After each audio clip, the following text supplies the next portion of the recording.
guys are live so we can hear you. Caroline, we know that. We're talking. Hello from London, Adam. Yeah, no, all good, all good. So does anybody want to give the soon-to-be 200 uh, businesses a Mammoth Lakes? Where's Mammoth Lakes, Brett? It's in California? Oh, nice. Cool. Oh, is that Mammoth Mountain? Yeah. Tight. Um, what did you have people do that we brought Jack up says he last will time, do John? it. What did you have We them have write? Jack in here. Our first, I'll do it. Or who they are and what Right, they're. Jack, brave man.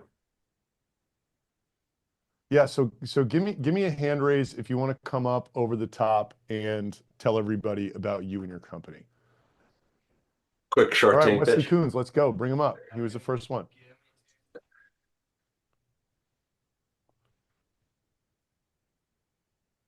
201 here. We got 200 people. That's a very good squad. Excited to have everybody back, strapped in, ready for 2025. Hello from East Lansing, Michigan. What's up, Courtney? What's up, Moby? Moby from Pakistan. We got Dushyant from India. We got Nick from Chicago. All right, Wesley. Hi guys, hi Adam, Jeremy, Pete, how you doing? Wesley, tell us what you do.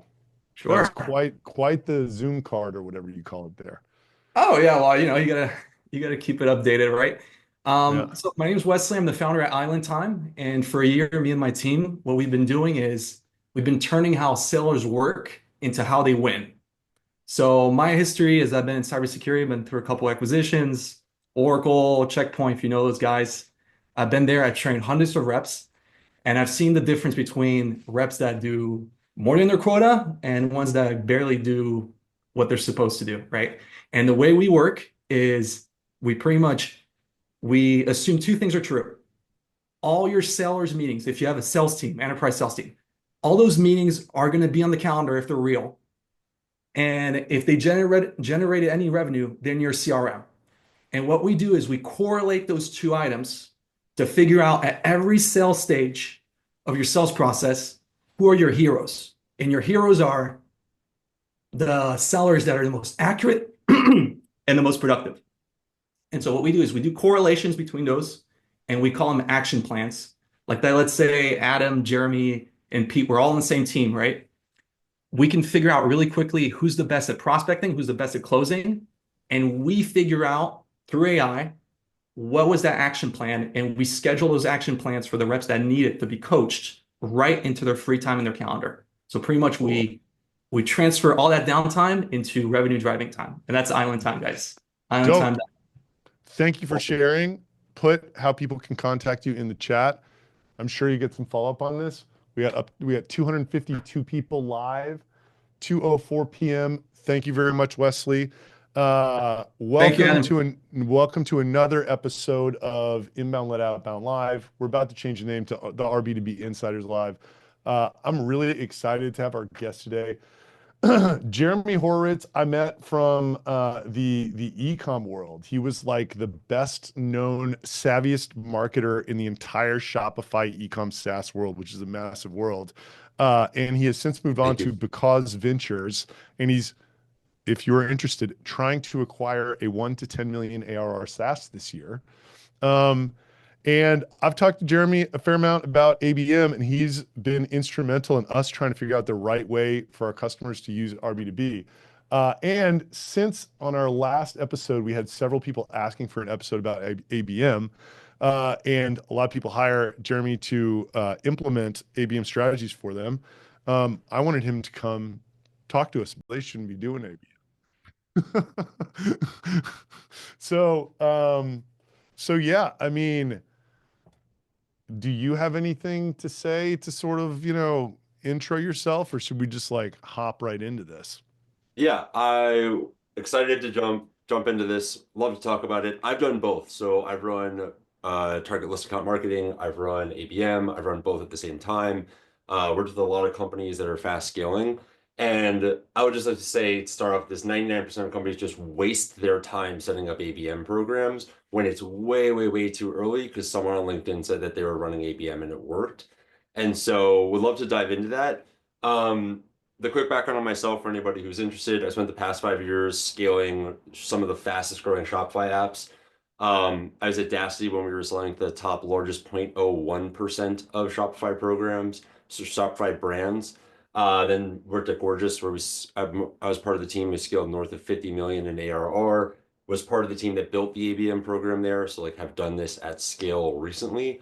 And then yeah, for the past year, I've been advising and consulting other fast-growing apps, anywhere from 1 to 2 to 50 to 60 million in ARR on these programs. And I can say for all of those companies, ABM was a very expensive investment, and 80% of the gains came from the list-based marketing programs anyway. And so I think a lot of people jump into this topic way too soon because it sounds sexy. Sweet. One other admin note, Pete Crowley is now a co-host of this weekly event. Heyo. Hey, everyone.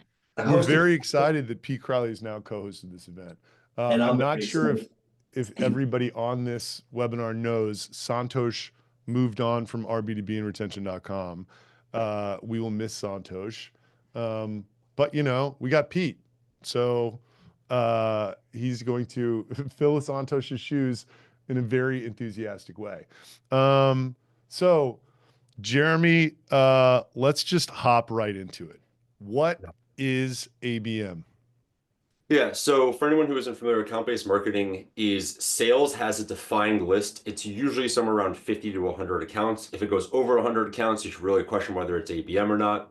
But it's here are the 100 most valuable, a lot of people refer to it as the top 100 most valuable accounts that we want to go in and we want to close this year. And then account-based marketing is, okay, the marketing team is going to basically put together a skunk work or a Navy SEAL type team. And we are going to deploy every single channel we have to go get the key buyers at those accounts into the funnel so that sales can go work and essentially sell to that business. Now, what I think a lot of the mistakes that are made is people think ABM is a marketing function. ABM is not a marketing function. ABM is a support function of the sales team. And so the first and most important thing about an ABM program is sales needs to define what those top accounts are. And then marketing goes and executes how do we get their attention and how do we get them into the funnel. And what I think is really important about this is list-based marketing is essentially the same concept in practice, but it's to an entire list of people. I've worked at companies where that list could be 2,000 companies. I've worked at that list where that company could be 100,000 deep. The important piece is the scale and the attention that you pay to each account. Because, right, if we're selling to Amazon, Amazon's probably going to have a 7-figure ACV. We have to deploy an inordinate amount of resources versus if we're selling to, random e-com company that's doing $1 or $2 million a year in sales. That's a very different amount of resources, time, attention, and really just what we invest into that account. And to me, that's the greatest difference in the two. It's a lot of the same fundamental underlying concepts, but it's how much you invest per account is the easiest way to delineate the two from each other. So like, let's take Gorgeous, for example. They have like, I don't know, 50,000 paying customers or something crazy like that, right? When you're setting up ABM for Gorgeous, is it only for their top 100 accounts or top 100 prospects? It's literally just like, we want to get, Fashion Nova and like Gymshark and like whoever. Yeah, exactly. So Gorgeous, and for everyone who is referenced, Gorgeous is the #1 help desk for Shopify. So think Zendesk, Intercom, but built for e-commerce brands. There is a $10 Gorgeous plan, and there is a 7-figure contract for Gorgeous. And so we actually ran both programs. Actually, our ABM program grew out of our list-based marketing program, where we're going, okay, we have acquired, at the time, I think it was closer to like 10 or 12,000 accounts. Now we started at 250 and then we continually shrunk the list, but there are 250 accounts that we think are going to be 7-figure accounts. And those are so worth it to the business that essentially we actually broke off teams from all of the independent functions. This is really one of the main reasons I also think why most brands should not be investing in ABM really early. We broke off teams from all of the different marketing functions to dedicate to going after that top 100 account and partnerships as well. And so we were running both programs concurrently. And essentially what you do is it's just a segmentation exercise. We took 100 accounts out of the general pool and really honed in and targeted them and ran our full gambit of marketing at an elevated level to those people, and then kept the remaining, I don't know, of course, goes after hundreds of thousands of accounts in the general pool that then gets the, the rest of targeted marketing that everyone is doing. Sweet. So, like, what channels are we talking about? When you I mean, say if you do it well, every channel available, like, what does that mean in that situation with Gorgeous and the Shopify ecosystem? yeah. So I think my experience is so tilted to Shopify, but generally most of these companies are very successful in channel. So agencies and partnerships, outbound email, events, content, ads. I mean, those are usually the top ones. You'll have some sort of inbound, other, and organic. But let's stick to those core five. You know, if you have all five of those functions properly running, you're constantly driving new people through ads. You're constantly driving new people through agency introductions and partner introductions and outbound email. You're essentially going, okay, how do we tailor all of those different programs to only go after 100 accounts? And so we'll use Gymshark as an example because they're a massive brand for our international audience, especially in the UK. Probably everybody loves them, right? How do we tailor all of our outbound emails that are coordinated with all of the agencies that we know that they work with to get introductions from them, that are then tailored with ads, that are then tailored with event invites, that are then tailored with content specifically driven to them? You can also, and this is where it gets really expensive, you can also personalize the experience, right? So instead of you getting the general outbound emails from Gorgeous and the general event invites and the general programs from all these other things, you're getting this very well-defined, very well-tailored, something we never actually deployed, but a very common process here also is like you create a customized report for Gymshark, right? So we go in and, we send one of our content team to analyze every single part of their customer experience. Then everything they get, the ads, the LPs, the agency contact, the emails, everything is extremely tailored around, hey, we think that the sales pitch for Gymshark is this play. That's crazy. I mean, did it work? Yeah.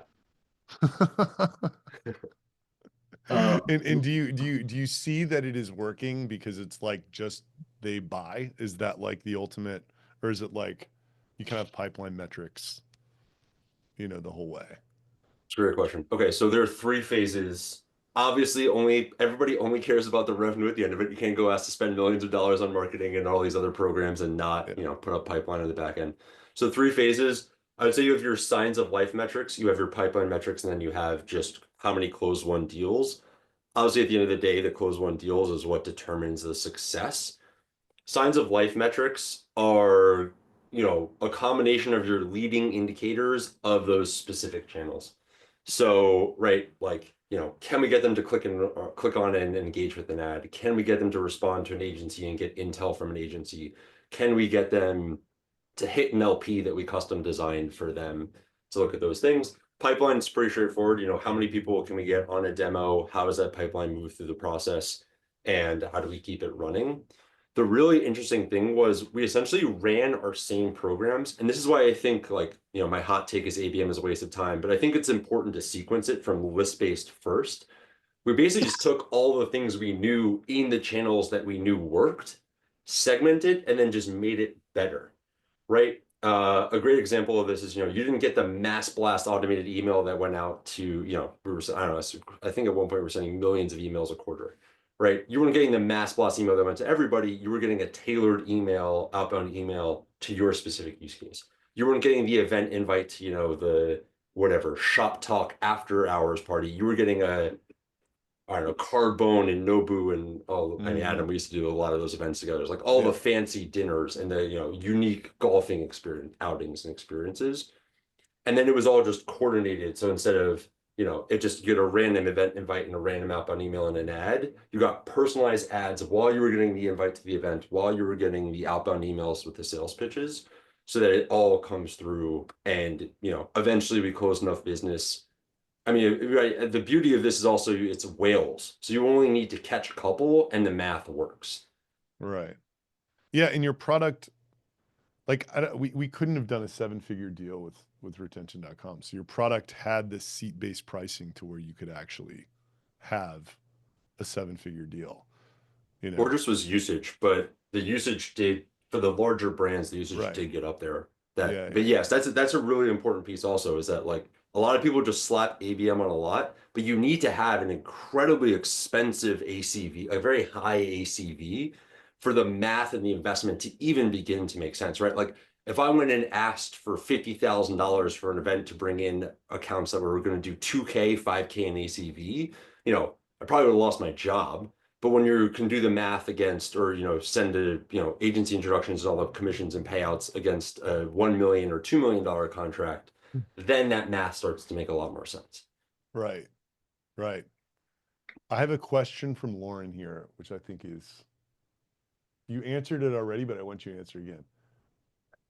Any recommendations for a marketing when the sales org is unable to provide a list of 100 accounts? I've asked countless ways over the past 3 years. Every time I end up having to find leads myself. The best we've been able to get is 20 company names from my CEO, which I then research lookalike companies. I'm struggling with how I get support from sales on defining these target accounts. Okay. I love that question. This is actually a way longer answer than you're expecting. I personally believe marketing is actually responsible for market insights, and TAM analysis. And for anybody who isn't familiar, TAM analysis means total addressable market. It's basically how big is your market. Like Adam, you talk about all the time about how retention.com had a very, very small defined TAM. And so I think marketing actually should, and everywhere ever does own that in the org, where you can actually take all of your existing customers and look for your key metrics. Is it traffic? Is it number of employees, fundraising rounds, all of those key sales signals? Marketing should actually own them, analyze the existing customer base to find out what the ICP is. And then obviously you go back and verify, anecdotally with sales, is that right? From category, vertical, all that information. So you should actually have the list from top to bottom of all the most valuable customers in your market. Now, I know not every market is as easy, and that getting that data can be hard and expensive in some markets, but you should be able to pull and aggregate enough data today. And I think RB2B is a great tool to actually give you a lot more insights into site traffic and all those other components to show, like, from what we think is right to what is right, are we attracting the right people? But then you should actually be making the recommendations back to sales of like, hey, this is our TAM. This is where we think we crush it. These industries, these company sizes, these other sales leading indicators, they verify it. And then usually it's a back and forth process. Usually it's like, okay, here are the top 100 accounts. Here are the top 500 accounts. Sales, who do you actually want to go sell to? I found that kicks off the process so quickly that, you default are in control. And two, you can usually just get them to make some simple decisions. Like either they give you a framework. Literally we have gone through an Excel spreadsheet with like a yes, no drop down of like, opt out, opt in. And that's what I mean by getting the list from sales. They should be like, hey, they usually have a sales goal. They'll usually have, here are the accounts we want to go after. But I actually think marketing should own all the data underneath it so that you understand where the market is and where the market's evolving. And then they're in control of who they sell to. Right. Perfect. Okay. Pete, do you want to ask anything? But first, we're going to do 4 polls today. I would love to know, poll number 1, who's first time versus repeat visitor? That is poll number 1. We're going to leave it up for 60 seconds. Pete, do you have anything to? Yeah, I do. Sorry, I'm trying to figure out when to jump, not step on the. Yeah. No, it's our first, Yeah. it's our first, co-host. So. And I talk a lot, so. No, everyone's great. So Holy cow, 80% new viewers? What? Well, hello, new viewers. Glad you showed up today. That is wild. It's usually like 50-50. Like, yeah, that is crazy. I guess really, Jeremy, like people really wanted to see you, man. Well, thank you. Okay. Hopefully I deliver. Yeah, back to Pete. Still have 323 people here, which is pretty good. this is great. Back to Pete. I just wanted to add a couple of things. So number one, I agree with everything Jeremy said. I think if you're really early on too, because I see some folks adding in comments about how they're super early on. Maybe I'm not fit for ABM. There's obviously different capacities to which you can employ this, and how different capacities to how deep you can go into ABM. But if you're even struggling to find that first 100, work backwards from like, who am I even looking for? Who are the folks? Like, let me talk to the folks or find out the characteristics of the folks who are currently finding the most value out of our company and work backwards from there. I'll give you a quick example. The last business I was at, Ship Science, we were basically trying to target folks who are shipping a lot with FedEx and UPS, ideally over $1 million a year. That is not public information. So we had to use proxy metrics to kind of figure out and work backwards from there and figure out what metrics do we have at our disposal in order to try to assemble some, dream 100 list, if you will.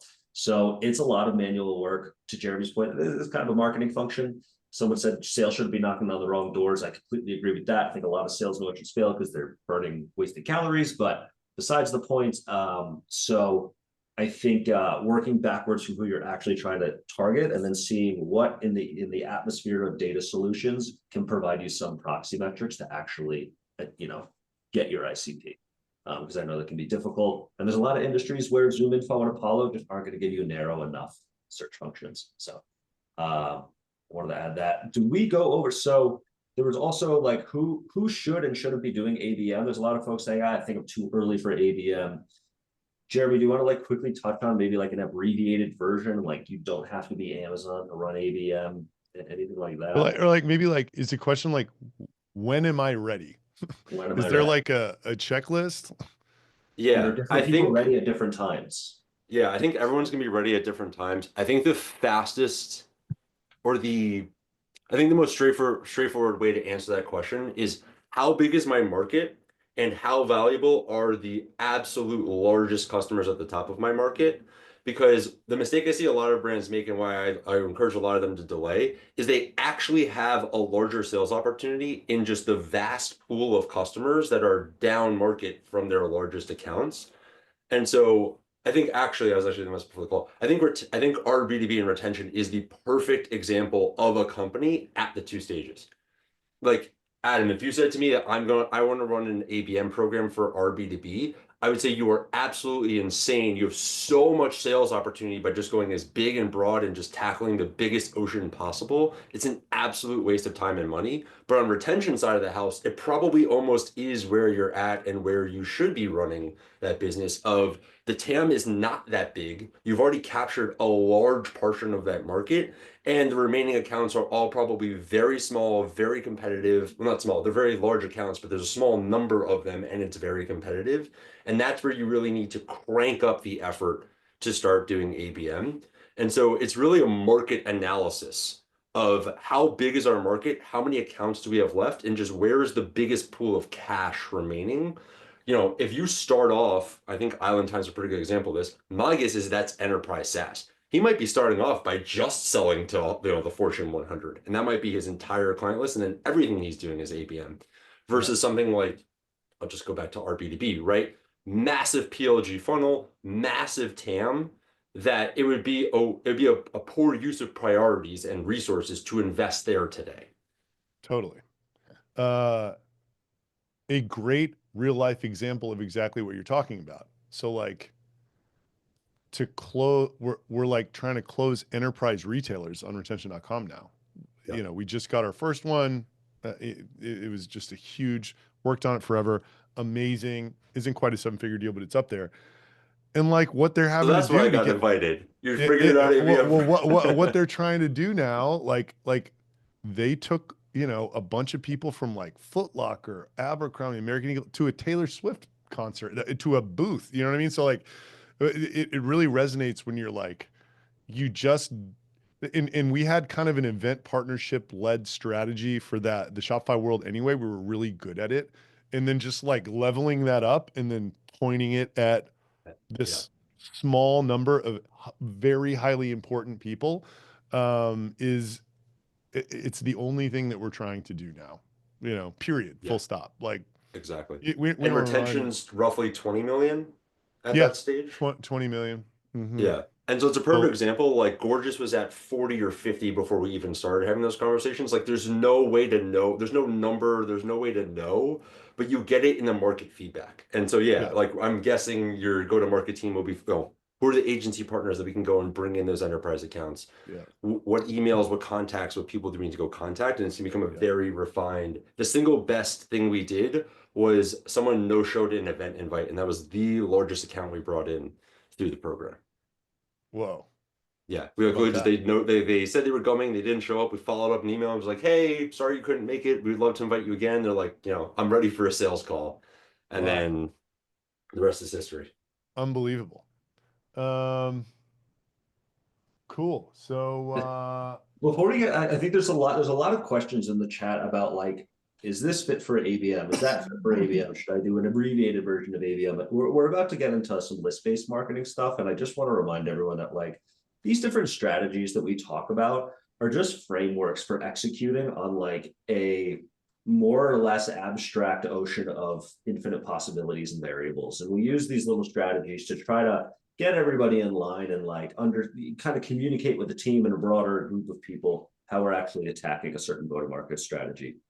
I mentioned that because as we get into list-based marketing and Jeremy starts talking about that, you'll see where there's sort of like blends, different motions that can be run depending on these different variables. So it's a bit grayer and more of a spectrum of possible strategies that can run rather than like a very, very hard line of, like you can do parts of ABM without running Facebook ads directly to a single person, I guess is what I'm saying. So anyway, I think we're moving on to yeah, list. can we run survey number 2? We want to run a role survey now. All right. John, should I be sharing these? I guess we don't need to share the original result. We'll share the results of this team. So yeah. John, we're gonna let this run for 60 seconds, and then John will share the results. I can tell you right now, this is different than it normally is for us. We have 35% founders, 42% growth/marketing, 20% sales, and 6% other. And it's probably going to stay about like that. Thank you for the responses there. Let's move on to section number 2. What is list-based marketing? Yeah. So it's going to sound honestly incredibly similar to ABM. And the reason is because it is. And I think that's an important kind of crawl, walk, run methodology. List-based marketing is, once you start to gain momentum, this usually happens somewhere around $500,000 in ARR to $1 million in ARR. You start to notice the commonality in your customers, and you should be able to start to actually define with data what your ICP is. And so based on that, there's usually anywhere from 3 to 5 core determinants that you can go find data on to those people to then figure out what the list of potential customers in your market is. And so I try to come up with an analogy that is not e-commerce for this just because I am so deep in e-com, but like right there, let's do real estate tech, right? Let's say that you sell a SaaS to real estate brokers. There has got to be a list somewhere where you can find all of the real estate brokers. Let's just use America because I'm there, right? Then you should know based on your historical sales data and what you've been able to bring into the funnel, what works really well. Do we sell it to independent, small, one-off or two real estate agents, or are we going after the compasses and we're great software and we're great solutions for the 1,000, 5,000 employee base, right? Based on that and based on your criteria, you want to go find a list of all of those brokers to understand how large your market is, right? If we're selling to 5 massive enterprise companies, that will greatly shift our strategy than selling to 100,000 long-tail real estate brokers. So what list-based marketing is once you go find that list, you prioritize and rank based on your variables. And this, again, could be many different things, but let's just use employee size, category, and site traffic, because I'm assuming most of this is actually probably SaaS to SaaS. But right, site traffic as the 3 key determinants. And so we sell to large enterprise company. Well, that's actually a bad example. We sell to SMB to mid-market companies that have roughly somewhere between probably 5 and 250 employees. High traffic volume is an important component for us. Do they have a high monthly visitors versus not?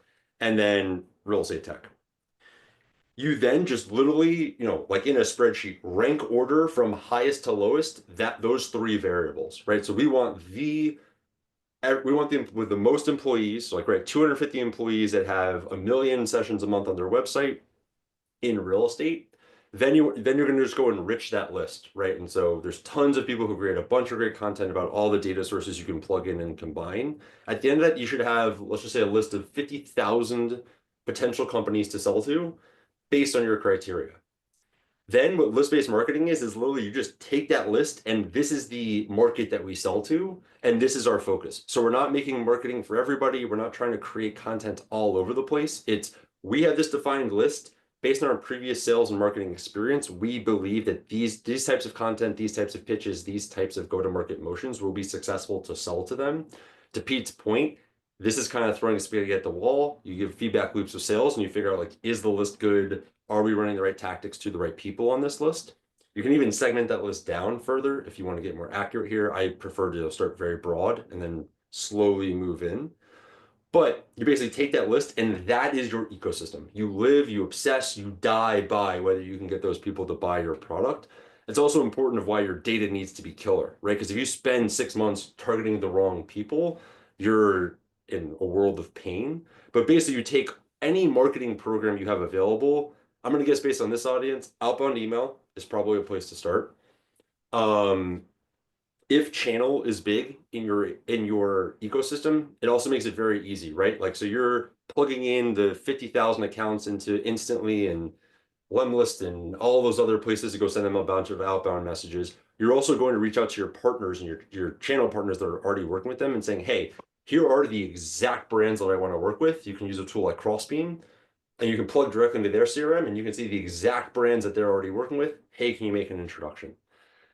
Also, you can run events, you can run ads, right? You can take all those people's contacts, plug them into LinkedIn, email, Facebook, Twitter, any of those places and run ads directly to them, making that same sales pitch. Is essentially just a massive, like, we know that we are good in this market and we know the people, we're going to go grab all the people's contact and we're going to go aggressively market and sell to them. Yeah. Is anything working better or worse in terms of channel in 2025? Or is that just entirely business contingent? I'm guessing I'm making a prediction because we're 7 days in. Yeah. My big prediction is the agency channel will be the best, will be, if not already your best, one of your best channel sources for the year. And my core thesis behind that is anytime you have a proliferation of information, curation becomes the absolute necessity. And so no buyer is going to want to go research the 17 AI iterations of the same thing that you do. They're going to want to go to a couple people that they trust and go, hey, especially if it's an agency or a service provider or a systems integrator that does a bunch of implementations, they're going to know, okay, we pay you to run and set these things up anyway. We just want to trust you to get them done. The other second piece of why I think a lot of that's going to pick up is a lot of SaaS is starting to think of platforms. And so we can get into this whole tangent of why I think it's the greatest thing since sliced bread. But if you look at Shopify, HubSpot, Atlassian, they outsource their OpEx to these agencies or who sell and service their software for them. And now everybody's dumping inordinate amounts of money into their partner programs to now go and support these agencies and service providers. And so I think, and I know, Adam, you talk about this a lot, as we just see the clones and copycats and just the 80 versions of every SaaS tool, and now that anybody can build their own SaaS, I think it's actually going to be the people who are just like, I'm an expert in this, I know exactly what you should use, and this is what it is going to just absolutely take off because people are just going to be too inundated with information. So Someone asked in the chat if there's like a revenue cutoff for list-based marketing or anything like that. Bless you, Adam. Do you think of it in that way, or is it similar to ABM where it's like it depends on your situation, depends on your ACV, where you're at, any guidance there? Yeah, I hate saying that word because everybody uses it. It's usually the most inaccurate data point you have. Yes, every program I've ever run, we use revenue estimates. And I really want to emphasize estimates. Nobody ever has perfect data unless they're a public company on what the revenue actually is. The revenue estimates as a key data point is very helpful. What I will say, what we've done a lot as the program scales, is we actually go back and literally QA the revenue estimate to the actual revenue once we pull it out of the client's account and map it back. The best I've seen is like 55% accuracy for our space on, the revenue estimate to what it actually within a range, whether it's actually close. So yes, you can use it. Yes, it is like what a lot of people use as a default, but I just want to caution people that it usually is the most inaccurate data point that you're looking at. Yeah, to add to that caution, I think a lot of those, especially for the private companies, they kind of take just other metrics like industry, employee headcount, and try to attach a revenue target to there. I personally have found employee headcount, specifically LinkedIn employee headcount, to be, if you're trying to find company size, and have that be a way to parse your market, that's really where they're grabbing the revenue from anyway. So yeah, I'll add that. Yeah. It's all algorithms based on employee size or traffic or some other metric that they're then just proxying back based on any available data that they have. Yeah. Cool. Are we gonna get into HubSpot at some point? I think we have another queue coming up at this point in the. Is that right, Adam? We're running another queue. Yeah, I want to do a third. Okay, so in order to help us curate future content, we're gonna do a poll that is fill in the blank. I am trying to blank, but blank. We're gonna leave 2 minutes to fill that one out. Basically, we're trying to figure out what you guys are running into the wall, with, so that we can go source guests to, provide content around the problems that you have. That is the spirit of that question. 2 minutes. We'll let that one run. I love that. So yeah. So Jeremy, I love this idea of like agency or MSP or like whatever channel will be huge just because this trust and filtration quality that they're going to have. Like, when do you start investing in something like that? I know I have my opinion on this from my experience in the Shopify ecosystem and like when it just didn't work for me and then when it sort of did, and when it kind of really did. So I would love your opinion of like, if I'm at 500K ARR, am I doing that yet? Or like, what are the, you know what I mean? Yeah. So the answer to that question is probably another answer everybody's going to hate. I think it's all 100% the founder. I think if you're the partnership, let's work together type of founder, I've seen SaaS businesses launch that way. Like I've seen SaaS businesses literally get their first 10 clients from partners, and it's a very they came from the ecosystem, they knew a guy, they knew somebody who knew somebody, and they solved the problem for the client, and then just did that 4 or 5 times. I've seen other people who wait till 5, 10 million in ARR before they even think about it. So I'd say it really depends on a couple of things. The first one is your ACV, right? And the first one's your ACV, right? Like an agency, a VAR, or reseller isn't going to get excited if your ACV is $500 a month. It's probably for slightly larger plans, where then also it's a proxy for, is the client spending enough money that I can pay a service provider to manage this thing for me? Yeah. I think the second major piece is the complexity of your product, right? There are some insanely simple, like Calendly does not probably need a partner program. Right. I would guess most people can figure out how to install Calendly themselves. Now, saying that, they probably do a partner program, and for their mid-market enterprise business, there is something there. But for most of that type of super insanely simple, not a lot of managed services, you don't really need a partner program. If on the other side, if your product is insanely complicated, it's probably essential to you launching. I would say the third piece is just like you need a very good sales team to have a very good partnership and channel program.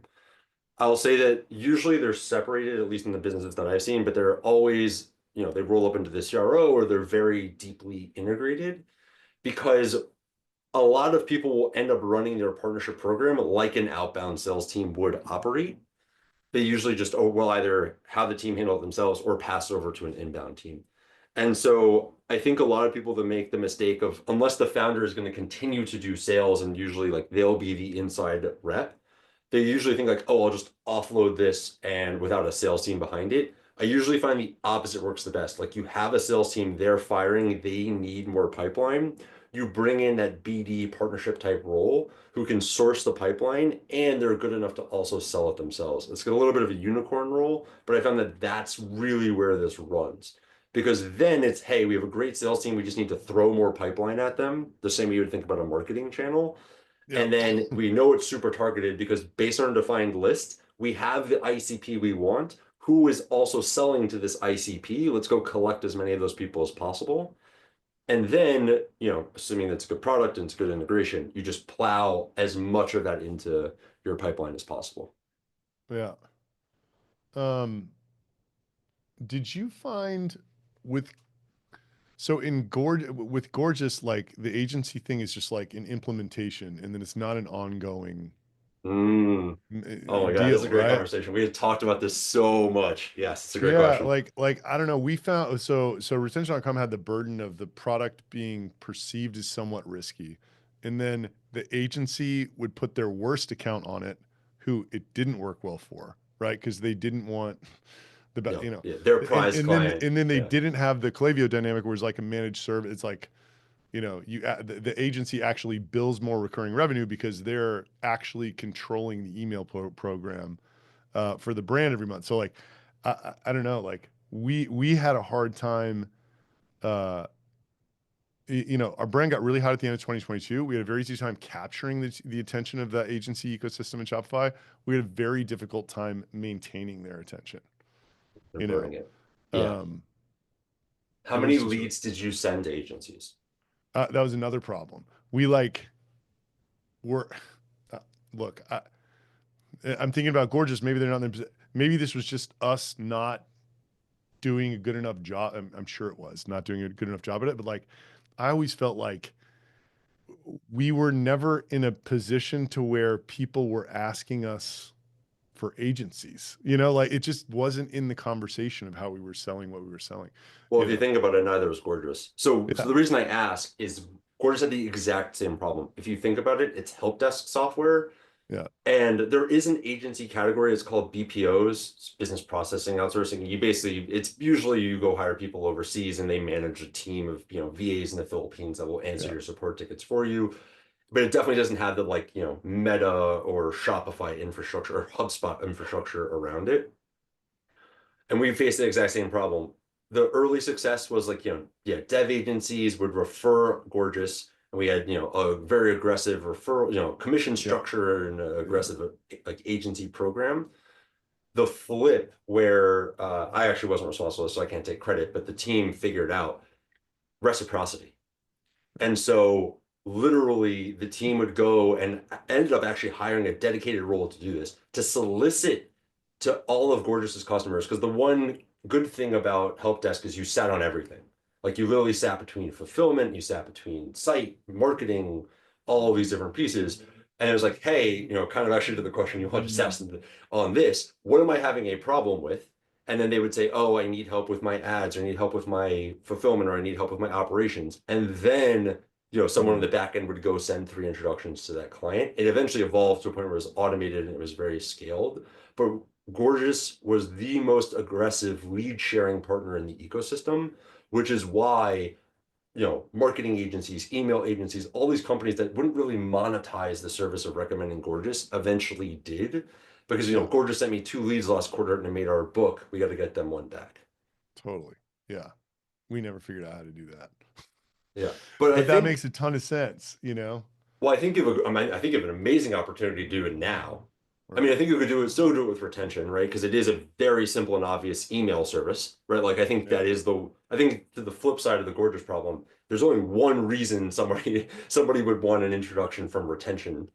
On our B2B though, I think you can replicate that ecosystem, right? There are such a big tech stack and now there's such a burgeoning, whatever you want to call it, like growth or outbound or tech agency ecosystem that's popping up around the 17 tools, the Lemlist and the HeyReach and the Instantly and the 17 versions of all of those. So they do think you could rebuild that now. And I do Yeah. think you could create a pretty, just so you know, it's like, usually a 10-to-1 of the service providers against the tech.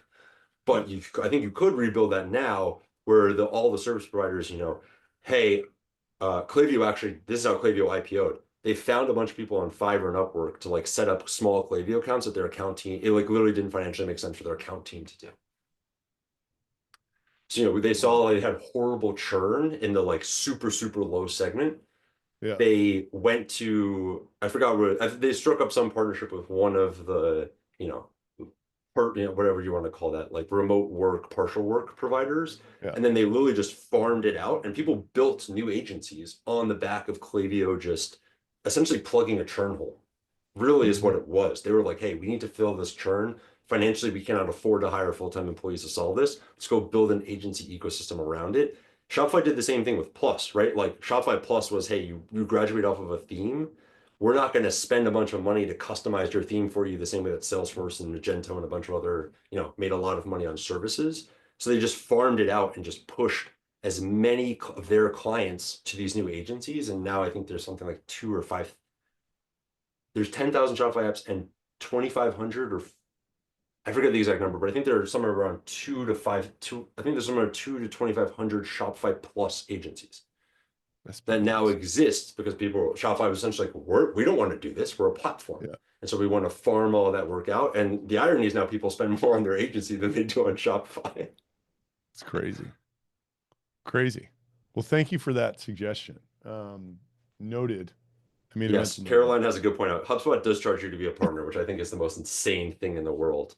I would if you're going to really do the strategy, I would heavily recommend that people are under the impression that cash goes out of your bank account into theirs, not the opposite. That usually will help with adoption of these programs. Yeah. Well, but HubSpot didn't do that in the early days. They were like, whatever. HubSpot's public and unprofitable, so now they're trying to figure out how to scrape every Right. dollar that they can. Exactly. So maybe we move to section number 3 here and the how, right? Like we've been kind of talking. Is there anything left to say about the how? Like how to do list-based marketing, or did we pretty much knock it all down? And should we just like answer questions? I'm happy to answer questions. I guess I'll try to wrap it up in a neat short bow because I talk too much. Yeah.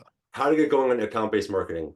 You should be at some level of scale, 500K to $1 million in ARR run rate. You're kind of out of the woods on, just complete spray and pray. Figure out your core data set, traffic, employees, size, revenue, all of those components. Go get a good data provider. Don't buy, if they're outbound emailing you and you don't recognize the name, probably don't use them. Get that list, format that list, clean it up, sanity check it. Like, go check the URLs on some of the websites to see what that list is. Plug it into your CRM. I use HubSpot for all of our accounts. So, plug it into HubSpot. First place you usually start is outbound email. So, plug it into Instantly or whatever the other 100 tools that do that now. Plug in RB2B. You guys click plug so you can see who's coming in. And I think the really important piece that early brands miss is my site traffic matching my ICP, and is my ICP hypothesis correct? And I think RB2B is an amazing tool to very, very quickly see that if you have site traffic. And then the third part is, so start sending outbound emails. It doesn't need to be super complicated. Then master one channel. But if your ads, take that HubSpot, plug it into Facebook, plug it into LinkedIn, start running ads to those people. If you have emails going, you can invite them to events, digital or in person. If you're like Adam, go post on LinkedIn and create content for what only those people want to read. You can pick it and you can go in any direction. Over the course of your brand, you should be doing all of these things.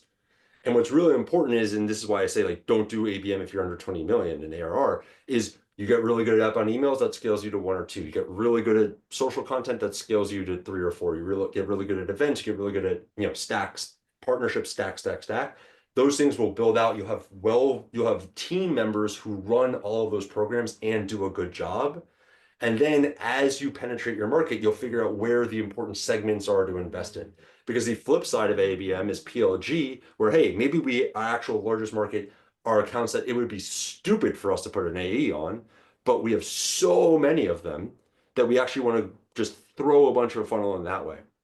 And the important part of list-based marketing is if you know what your entire market and TAM is, you can make those strategic decisions as your company evolves, where, you know, the best of the best are doing all of them. They're doing PLG, they're doing APM, they're using some combo of both in the middle, but really just start with one channel. What is my list? How many people can I bring in? Was it effective enough that it financially made sense? Yes, do more. No, go back to the drawing board, start over again and figure out if it's the channel or the strategy and do it all over again.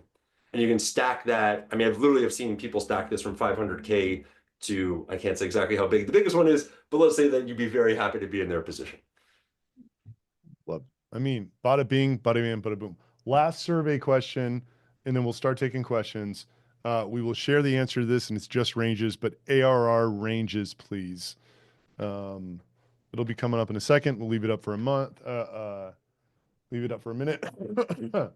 Pete, you got any questions to ask from the One quick comment before. Literally what the RB2B team is doing on this webinar is what you should be doing to define your list-based marketing. Like literally these types of questions, what problems do you have? What size of business are you? Like literally this might have been the best textbook for the entire hour we've had today on what you should be doing. And you can do really simply on, you know, emails, social, your site. Like this type of data, especially if you're early, is so crucial because your ICP, especially if you're pre 2 million in ARR, is just a guess. Like, let's be honest, it's usually and where you try to figure it out. And so getting this type of feedback is crucial. And just, yeah, these exercises perfect. Like I shouldn't have talked. You guys should have just done this for 10 minutes. Yeah, that is hilarious. Unfortunately, we are not sure who the ICP is for our actual software product.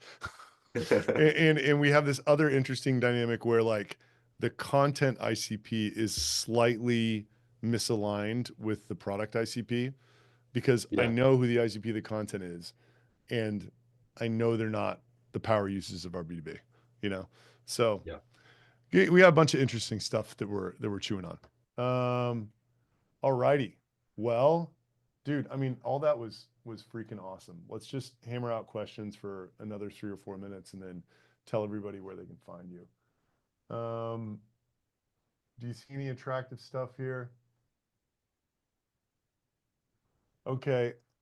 How about I see list-based and account-based marketing strategies as an either and, not an either or. So wondering what milestones to look for as we scale our team and consider incorporating one to few marketing strategies. I would start with lists if you need to make a priority, unless you know and you're truly selling to the Fortune 100, 500, Fortune 1000. It's just such an easier, lower lift to get started. Usually you don't need a lot of team or tech stack. Like, you know, I have built a list-based marketing for a team in 2 days and like gotten it live that week. And so if you're thinking either or, the framework, just to reshare it, is how much of your market is left. Once you started really penetrating your market, go back to the retention example, right? Once you're really penetrating your market and the greatest value that's left for you to tap is those small number of very, very high value accounts, that's when that's really the only time that you should really be thinking about ABM, unless your board is like, you need to go grab some big logos. Yeah. Love that. Henry had a good question. This is kind of right in your wheelhouse for Shopify, Jeremy. So what are your thoughts on TikTok Reels for B2B e-com SaaS, like a Shopify app? We've been surprised on how powerful short form video has been for B2B. Short form video is taken off all over. Do you have thoughts on that, Jeremy? Yeah, I mean, we can like have this be Jeremy's ranting for 5 minutes. Your job is always to go find engaging, great content that attracts your ideal audience and brings them in. If you have found that you can execute that well through short form video, rush whatever channel you're in. I mean, like tap it out. Like, you know, every single post, can we do better? If we cannot, go just take what's working, fling it to another channel. Like if you're crushing TikTok short form video, go distribute it on Instagram Reels and YouTube. You're going to go quintuple your market. I mean, I don't know what the exact numbers are, but there's like 1 billion people on TikTok, 3 or 4 billion on Meta, and another 1 billion plus on YouTube. And so like, right, if you've mastered the art of short form video, then it's just about distribution into as many places as possible. But, you know, creative marketers can make any channel and any medium work. And I also want to I also want to add to that, like, you make like you should be if you're going to start doing short form video, you should know that your story and message are already resonating with an existing group, and you should know what that existing group is. I think that, like, if you are just starting out and you're trying to launch a podcast and trying to do short form video, but you don't really know what to talk about or who to talk about it with, it's probably not going to work. So all these channels, it comes down to the right person, getting the right message to the right person at the right time. A lot of Jeremy's talk today has been about finding the right people. Like, how do we hone in on, like, just chiseling down all the fat away from the wrong people, so that way we are not burning calories, and chiseling it all the way down to, like, 100 accounts for a large company, which is, it's very small amount. And if you have customers, go follow their social media accounts and go look at what they follow. Like, I think that's the easiest place to go figure out where to go to market is, I mean, I used to sell phone cases to 18 to 35-year-old women. I didn't know anything about that, but I would just go to the accounts of customers that I knew, click on, you can always see who people follow. And then that should be your inspiration for content creation. Yeah, and it's all manual. All of that learning and research and everything else is never going to not be manual. So yeah, but it takes an hour or two. Like, it's not a crazy. For sure. No, I just mean the whole getting started with, like, yeah. No, you're right. Yeah. Well, Read. that's pretty much bringing us to the end of the road here. Jeremy, where can people find you? Yeah, so easiest place to find me is on LinkedIn. I am Jeremy Horowitz, Horowitz. If you liked what you heard today, I try to post 1 to 2 helpful things a day, all about growing businesses in the SaaS or e-com space. If you didn't like what you heard today, let Pete know. He's taking feedback for today. And yeah, that'd be the easiest place to find me. Well, wait, let me Rock drop your on. LinkedIn. I'm gonna drop Okay. Jeremy's LinkedIn right here. Everyone go follow him. Give him some thumbs ups on his posts and all that. And yeah, thanks for coming. Yeah, Jeremy. we haven't created the event for next week yet, so I can't drop in the link to sign up for it. But next week we have Jesse Stein from Hermetic AI talking to us about how to base workflows related to an AI SMS demo book scheduling assistant that, like, radically increases speed to demo and conversion rate, which is really dope. Again, I'm sad I don't have that event created yet, because I'd give it to you to sign up. And then this will be live tomorrow on this link that I'm dropping in the chat right now. Yeah, okay. And that's it for today. Jeremy, you're the man. Thank you. This was really awesome. Not fun. Thanks for having me on, guys. Thank you, everybody, for attending and making our first show back a banger. Thanks, Jeremy. All right, guys. Adios. All right, I got to end this one. Okay. Holler. Boom.